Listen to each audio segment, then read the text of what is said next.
सभी traffic jam के कारण बाधित नजर आए हैं। गाड़ियां रिंग रिंग कर चलती दिखाई दी है। जेएलएन अस्पताल जाने वाली एम्बुलेंस भी इस दौरान जाम में फंसी हुई मिली है। अजमेर में उर्स मेले का आज समापन है। इसको लेकर तमाम स्थानों पर जाम की जैसी स्थिति बनी है। भारी भीड़ जो है वो उर्स के मौके पर अजमेर पहुंची है। ये नज़ारा मैं दिखा रहा हूँ अजमेर के बस स्टैंड के बाहर का है, जहां कलेक्ट्रेट के बाहर करीब आधा से 1 किलोमीटर का जाम है। इसी प्रकार पुलिस लाइन जाने वाला रास्ते पर भी जाम है। इसके साथ ही जयपुर से आने वाले वाहन वो भी काफ़ी परेशान हैं, वहाँ पर भी 1 से 1.5 किलोमीटर का जाम है।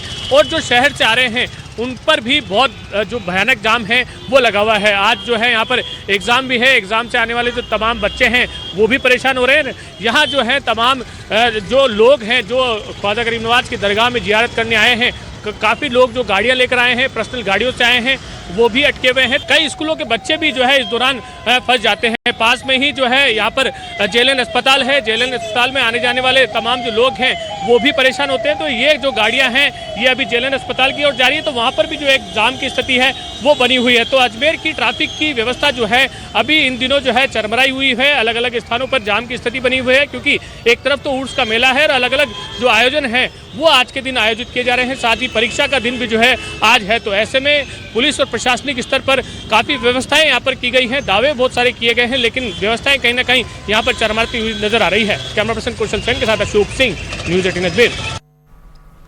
लीक से बड़ी खबर सामने आ रही है, जहां कामा विधायक नौक्षम चौधरी का एक वीडियो वायरल हो रहा है, जिसमें वो इलाके के लोगों की पानी की समस्या को लेकर अधिकारियों को फटकार लगा रही है। फोन पर कह रही हैं कि जब जनता को पानी नहीं मिल सकता तो मेरे दफ्तर का भी कनेक्शन काट दो। जनता परेशान है, लोगों को 6-6 दिन में पानी नहीं मिल रहा।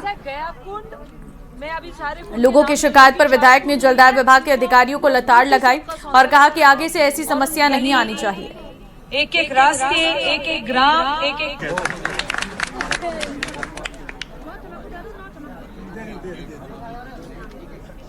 में पानी नहीं आ रहा है और यहाँ पे एक वार्ड के लोग उपस्थित नहीं है, कई वार्ड के लोग उपस्थित हैं। इसको तुरंत प्रभाव से आप ठीक कीजिए। अगर आपके स्तर पे ये ठीक नहीं होता है तो मुझे बताइए, पर किसी कस्बा वासी को ऐसा नहीं लगना चाहिए कि 6 दिन 8 दिन में पानी आ रहा है।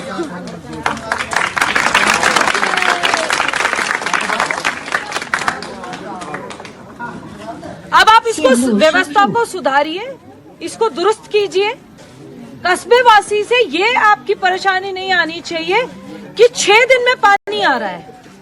कहाँ जाएंगे ये सारे? आपको ऐसा करो, मेरे दफ्तर में जो पानी आता है उसको भी बंद कर दो, उसको भी 6 दिन में खोलिए। ऐसी किसी भी वार्ड से आपके पास समस्या नहीं आनी चाहिए।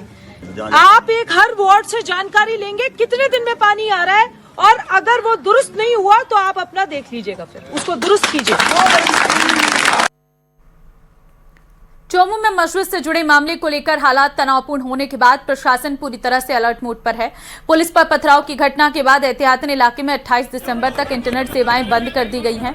नेटबंदी की फिलहाल कल तक के लिए बढ़ा दिया गया है, जिससे किसी भी तरह की अफवाह या भड़काऊ संदेशों को रोका जा सके। कस्बे में चप्पे चप्पे पर पुलिस जाब्ता तैनात है। हालांकि हालात पर कड़ी निगरानी रखने के लिए वरिष्ठ पुलिस अधिकारियों ने चौमू में डेरा डाल रखा है। प्रशासन का कहना है कि फिलहाल इलाके में शांति व्यवस्था कायम है। पुलिस ने शांति भंग करने के आरोप में 110 लोगों को हिरासत में लिया है, जिनमें से देर रात अधिकतर लोगों को जमानत दे दी गई। हालांकि अभी भी कुछ लोग पुलिस हिरासत में हैं। देखिए, आप स्वयं इसमें देख रहे हैं, हालात बिल्कुल शांतिपूर्ण है। मार्केट खुला हुआ है। जो सामान्य जो मार्केट की गतिविधियां वो सारी निरंतर जारी है। पुलिस ने अभी भी यहाँ पे पर्याप्त जाब्ते के साथ फ्लैग मार्च किया है। जो सेंसिटिव पॉइंट है उन पे हमारे जाब्ते तैनात हैं। रिजर्व बल हमारे पास मौजूद है और आप देख रहे हैं हालात बिल्कुल नियंत्रण में है। सर, कितने लोगों की गिरफ्तारी अब तक हो चुकी है? नहीं, आपको मालूम है, जैसे हमने कल 110 लोगों को प्रिवेंटिव एक्शन में कार्रवाई की है। उनमें से जो डायरेक्ट इसमें इन्वॉल्व थे उन लोगों को हम आज मुकदमे में भी अरेस्ट करेंगे। अन्य जो लोग जितने भी इसमें इन्वॉल्व थे उनको आइडेंटिफाई कर रहे हैं और उनके खिलाफ सख्त से सख्त कार्रवाई कर रहे हैं। सीएम भजनलाल शर्मा ने बैठक ली है। वन एवं खनन विभाग की समीक्षा बैठक ली है। सीएम ने दिए वन एवं खनन विभाग अधिकारियों को निर्देश। अधिकारियों को अरावली क्षेत्र में संघन वृक्षारोपण के निर्देश दिए। अरावली पर्वतमाला प्रदेश की अमूल्य प्राकृतिक धरोहर, सीएम की तरफ से कहा गया। राज्य सरकार इसके संरक्षण के लिए पूरी तरह से प्रतिबद्ध है। तो मुख्यमंत्री भजनलाल शर्मा ने यह बैठक ली है। अरावली पर्वतमाला अमूल्य प्राकृतिक धरोहर, सीएम की तरफ से कहा गया।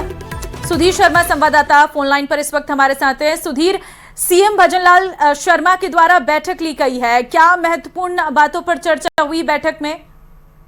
देखिए, अभी जो अरावली का सबसे बड़ा मुद्दा चल रहा है, जिसमें विभाग और खनन विभाग के अधिकारियों की उन्होंने मीटिंग ली और साफ तौर से निर्देश दिए कि अरावली पर्वतमाला की जो अमूल्य प्राकृतिक धरोहर है, इसे हर हालत में बचाना है। सरकार इसके प्रति कटिबद्ध है कि इसका संरक्षण हो और अधिकारियों को इस बात के भी निर्देश दिए हैं कि अरावली क्षेत्र में सघन वृक्षारोपण हो, ताकि जो अरावली में जो पेड़ काटे जा रहे हैं या कर चुके हैं उनकी भरपाई के लिए अरावली में सघन वृक्षारोपण किया जाए, ताकि जो क्लाइमेट का जो असर है वो पूरी तरह से वापस से सुव्यवस्थित हो सके। भजनलाल शर्मा ने खास बात की रही कि मुख्यमंत्री ने बहुत धन्यवाद आपका तमाम जानकारी देने के लिए। बाड़मेर में इन दिनों नेताओं की बयानबाजी से प्रदेश की राजनीतिक हलचल बढ़ा दी है। बीजेपी कांग्रेस के नेता एक दूसरे को नीचा दिखाने का कोई मौका नहीं छोड़ रहे हैं। ये रिपोर्ट देखिए।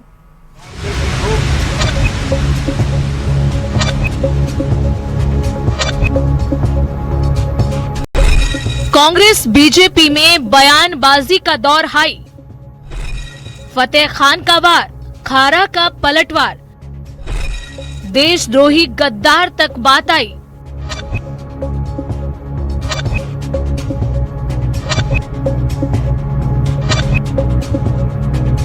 बाड़मेर के लोग सीधे साधे लोग हैं, दुश्मन को भी दोस्त मानते हैं, उनके साथ द्वेष भावना से काम नहीं करते हैं। बाड़मेर में कांग्रेस और बीजेपी नेताओं के बीच जुबानी जंग ने प्रदेश में राजनीतिक माहौल गर्मा दिया है। एक दूसरे पर जो वार पलटवार का दौर शुरू हुआ वो अब देशद्रोही गद्दार तक पहुंच गया है।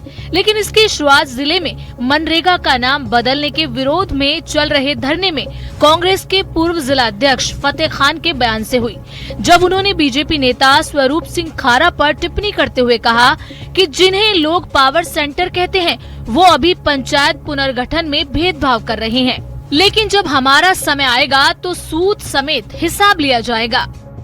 हमारे यहाँ के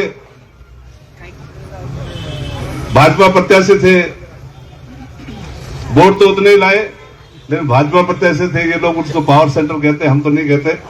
उसको मैंने कहा तेरे को जितना करना है कर ले भाई, वक्त आया तो जो तू सिखा रहा है ये चीज तेरे साथ भी हो जाएगी, फिर तू कहेगा कि ये ठीक नहीं है।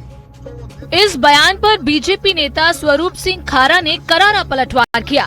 बिना नाम लिए कहा कि ये नेता खुलेआम पाकिस्तान जाकर देशद्रोह कर रहे हैं, मदरसों के पैसे से चुनाव लड़ते हैं। ऐसे गद्दार नेताओं पर हमें ध्यान रखने की जरूरत है। कांग्रेस पार्टी का वो गद्दार निकला और बोलने का उसको होश नहीं, भाषा का होश नहीं, और उस नेता से पहले भी इस विधानसभा में विधायक रहे हैं, उन्होंने इस प्रकार की अश्लीलता नहीं दिखाई।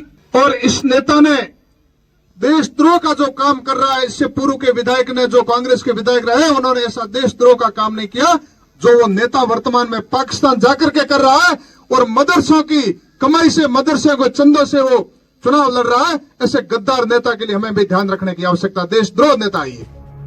जबकि खारा के बयान सांसद उमेदा राम बेनीवाल ने तंज कसते हुए कहा कि दूसरों पर इल्जाम लगाने से पहले खुद के अंतरात्मा में झांककर देख लें कि आप कैसे हो, आपका व्यवहार कैसा है, आपका चरित्र कैसा रहा, आप क्या कर रहे थे और क्या कर रहे हो। कोई भी दूसरे के ऊपर इल्जाम लगाने से पहले खुद के अंदर, आत्मा के अंदर झांक के देख ले कि आप कैसे हो, आपका व्यवहार कैसा है, आपका चरित्र कैसा रहा, आपका फ्यूचर कैसा रहा, आप क्या कर रहे थे और क्या कर रहे हो। वो दूसरों के ऊपर आरोप लगाने से पहले अगर खुद के अंदर झांक के देख लें तो इस प्रकार के आरोप लगाने की उसकी हिम्मत नहीं होगी। अब देखना है कि क्या आगे नेता संभलेंगे या फिर एक दूसरे पर वार पलटवार का दौर बदस्तूर जारी रहेगा। बाड़मेर से न्यूज़ 18 राजस्थान के लिए प्रेमदान देथा की रिपोर्ट। नए साल से पहले राजस्थान के पर्यटन स्थलों पर इन दिनों पर्यटकों की बड़ी तादाद देखी जा रही है। जयपुर, उदयपुर, जैसलमेर शहर के सभी पर्यटन स्थलों पर पर्यटकों की भीड़ मौजूद है। बड़ी तादाद में पर्यटक पहुंच रहे हैं और ऐतिहासिक स्थल का आनंद ले रहे, जिसके कारण इस बार भी पर्यटकों की भारी भीड़ से पर्यटन व्यवसाय फल फूल रहे हैं।